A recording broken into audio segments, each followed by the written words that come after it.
This is the movement. The movement.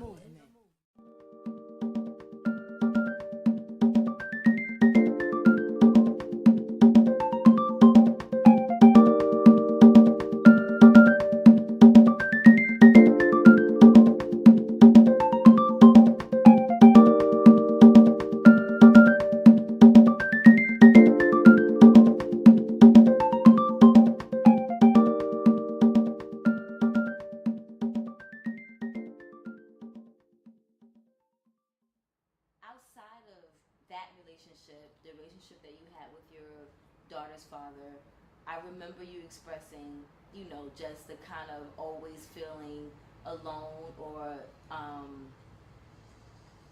don't want to say the word, I guess the relationship that you had in your household with your parents growing up, or the lack of relationship that you had from very early on. So, how do you think, if at any way, that affects the men that you choose? I think, I mean, like I said, this is when just coming out of the relationship, I'm starting to learn things about me that I'm realizing that maybe they had an effect. Okay. And, because, my father wasn't a bad person. He was, daddy's little girl. Okay. That's how I was. So it was like, it was hard for me to find somebody, not to accept me like daddy's little girl, but to accept the fact that, to accept who I am. And my father accepted me, but that's my father. He automatically supposed to accept. Right, but your mother didn't. My mother didn't, but you know what? My mother had, she had issues. Yeah, she had her own issues and her own demons that she was fighting. So it was like. So do you think that if she didn't have those issues, or she didn't have those demons, then she would have been more loving or more present? Oh yes, okay. Oh yes. Okay. Because I knew my actual mother. Okay. Up until I was 6 years old, and then when I was 6 years old, I didn't know her anymore. Okay. I didn't know her. I didn't know. I just know that something was wrong. Okay. And then when did so you're feeling that at 6, but when was it like, okay, there's a problem in the house and I have to go? Or was it I have to go, or were you forced to leave? Oh no, I always was raised by my mother, up until when my mother, had to get clean. Okay. Then my father came in, and he automatically took me to his sister's house, his mother's house, and from there I was raised with them for a period of time. Okay. And so when were you on your own? How old were you when you were just finally on your own? When I was finally on my own, I was about like 18. That's still pretty young. Yeah. And how old were you when you had your daughter? I had my daughter when I was 21. Okay. So from 18 to 21, how was that hot life? Or was it a hot life? I mean, because I had a pretty hot life as far as like, because, when you grew up in the ghetto, you know people. Okay. And people start branching out to other things. Okay. Like my best friend was a stripper. Okay. So, At what age? Oh, I was 16 and she was 18. Okay. And, I used to hang out with her. And she used to get me into the clubs. At 16? Yeah. Okay. But as long as I dressed grown and my body was already grown, so it's like, I fit right in. So nobody didn't notice I was 16.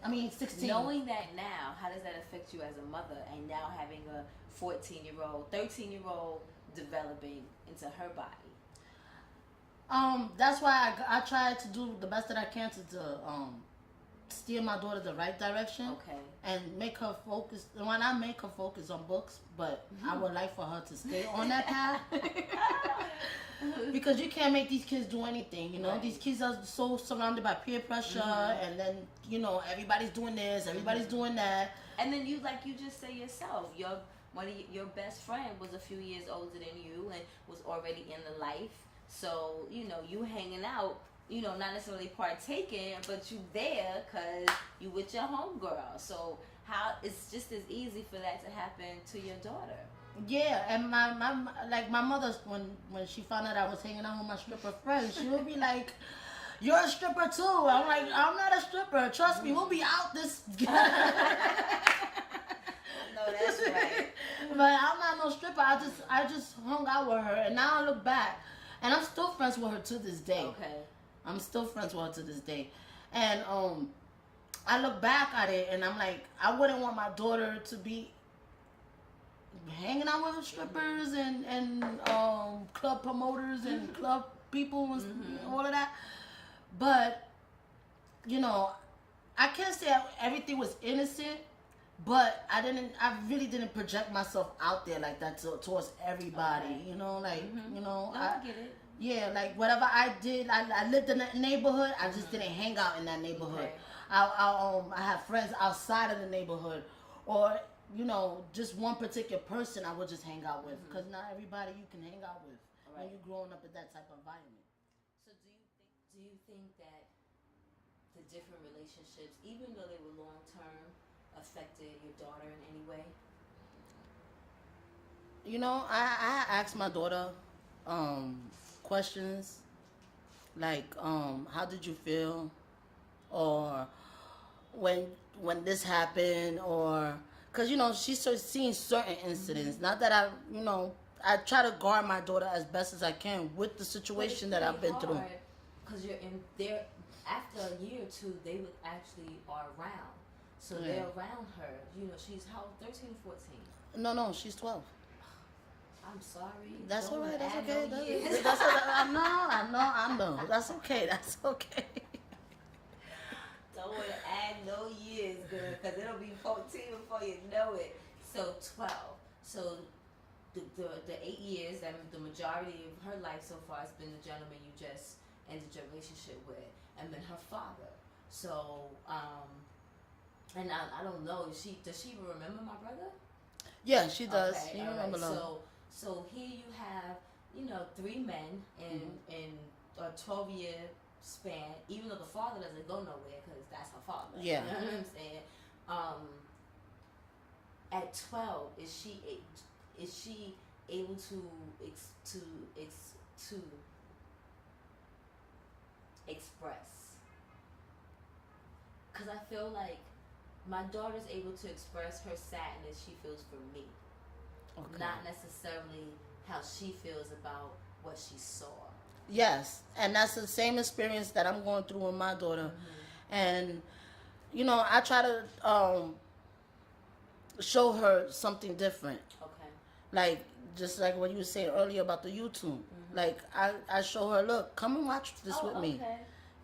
So that way, whatever she is going through that she couldn't express to me, and I could have an idea what she's going through. We just sit down and watch something that could probably ease the mind of what she's been through or what she's seen. What do you think that you do different as a mom that your mom didn't do for your daughter? What do you think you do different with your daughter that your mom didn't do with you outside of her illness?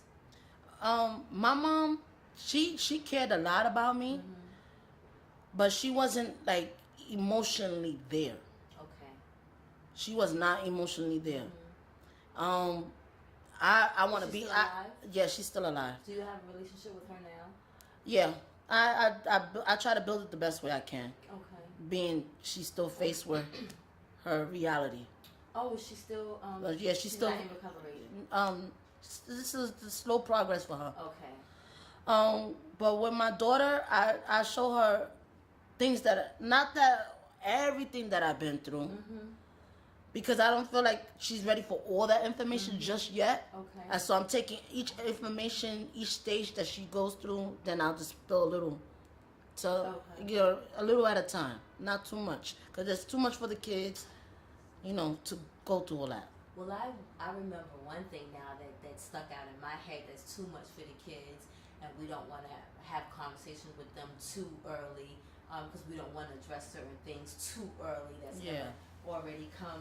I remember you bringing out the issue of the bullying that's happening in your daughter's school in regards to kissing girls.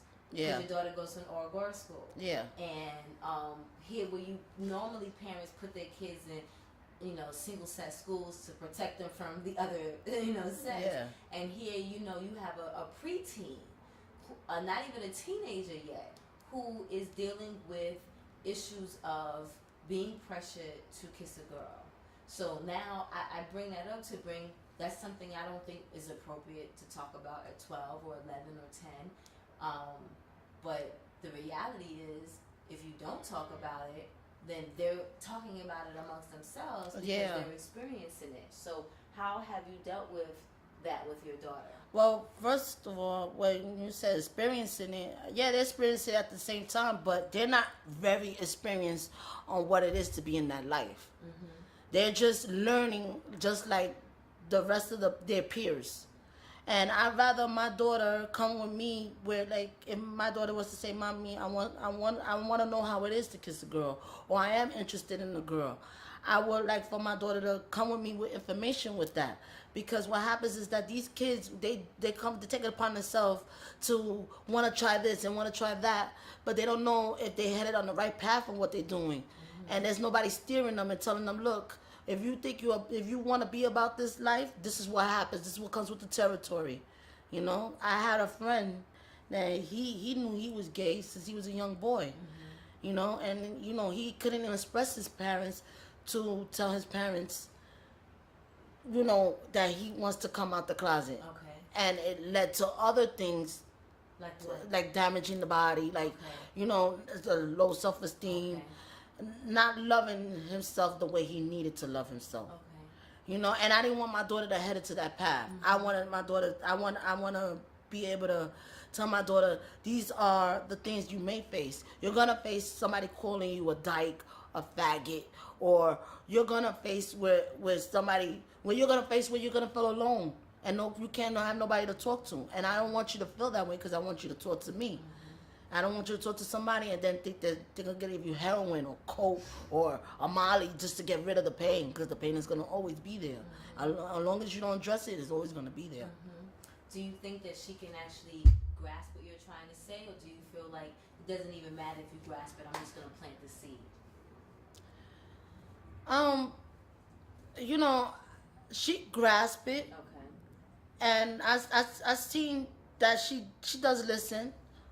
But, you know, like my daughter's, like you said, she's a preteen, so it's like, you know, I'm the old lady and she's the young girl. I know what's happening. So it's like, you know, I give her a little young space.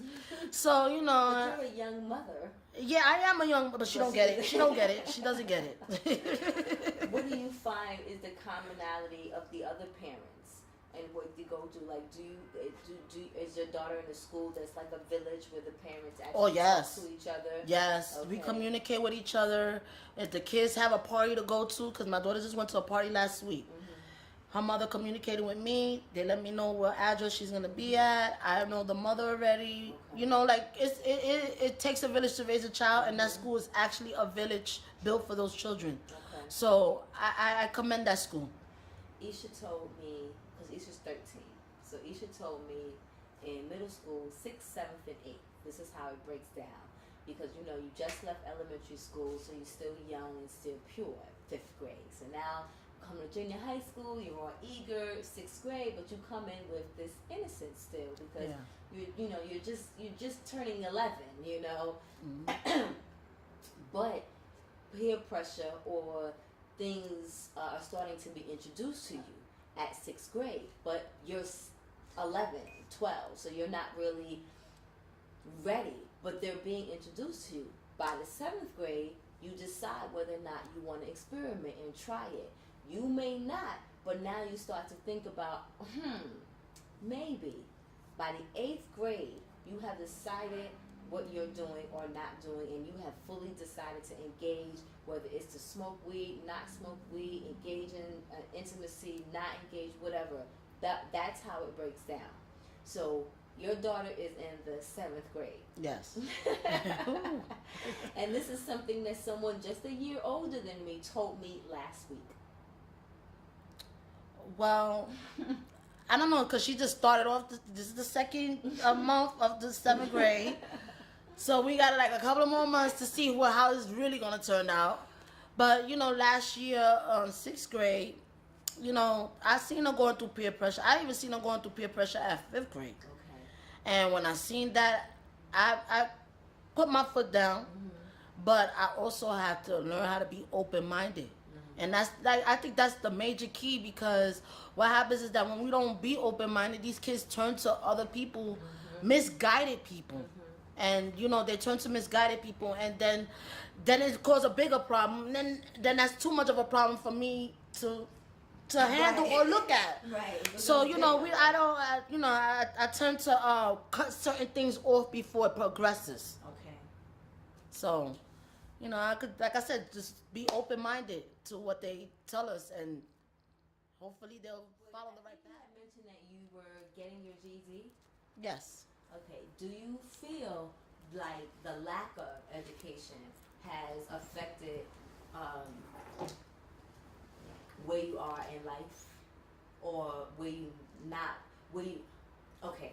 Let me give you an example. Yeah.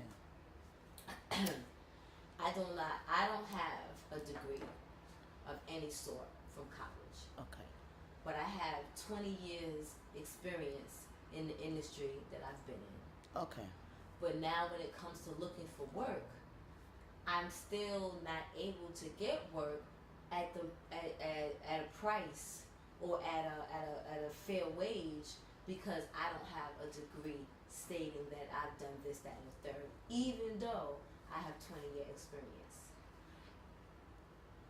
I've never been told that directly, but I know that to be certain. And I know that to be certain when I look at certain jobs, and you can't even apply unless you have a bachelor's degree, even though I may have all the qualifications that they're looking for.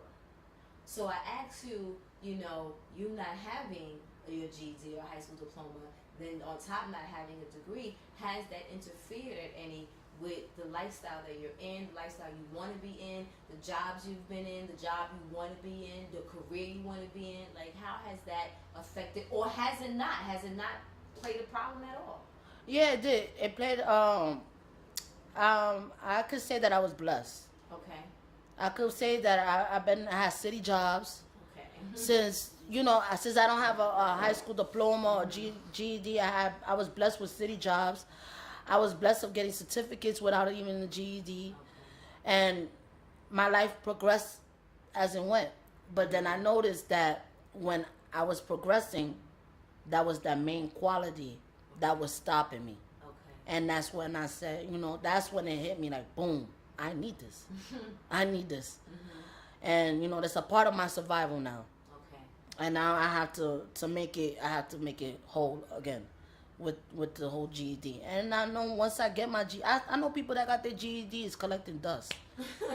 And I'll be like, what? Right. Yeah, like you got what you wanted, and now it's collecting dust. And my thing is that if I get that type of certificate, it's not gonna collect dust. I know exactly what I want to do with my life. I know exactly what I'm gonna do after I get that certificate. And when I do, the first thing I'm gonna do is say my prayers. Thank you, Lord Jesus. That's one. And then secondly, I'm gonna go for my goal. And Which is what? I want to work for the airlines. Oh, okay. Do you want to be a store? No, not a stewardess, because Okay. I know I got a child. Right. I can't go to China, and she got problems in the Bronx. Right. But I do want to be like at least customer service, Okay. booking the tickets, Got you. getting the luggage in the. Okay. Oh, And at the airlines, right? Yeah, it's a big industry, so Okay. it's so many fields to fill in, Okay. that I don't have to fly off like that. And I think that's what's interesting that people don't realize. Like, it's like everybody always thinks about, not that, because every job is important. And every job is essential. This is a machine to have all of these components of the world work. So everybody plays an essential part. But I think that sometimes when we're teaching our children about careers and about, what you do when you grow up, it's always like these big, fancy, not that anything is not fancy, but it's you never you talk about the airlines and you talk about the stewardess or the pilot Yes. or the engineer. You're not talking about the people who work in the baggage. You know what I'm saying? At the end of the day, been there, 10, 15 years, solid job, union, medical. Yeah, the benefits is crazy.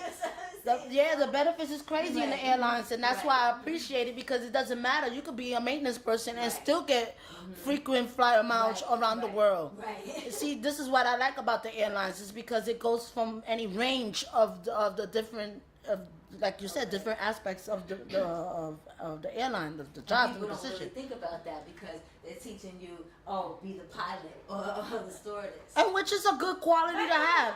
It's a good quality to have. But there's other jobs that still give you job security.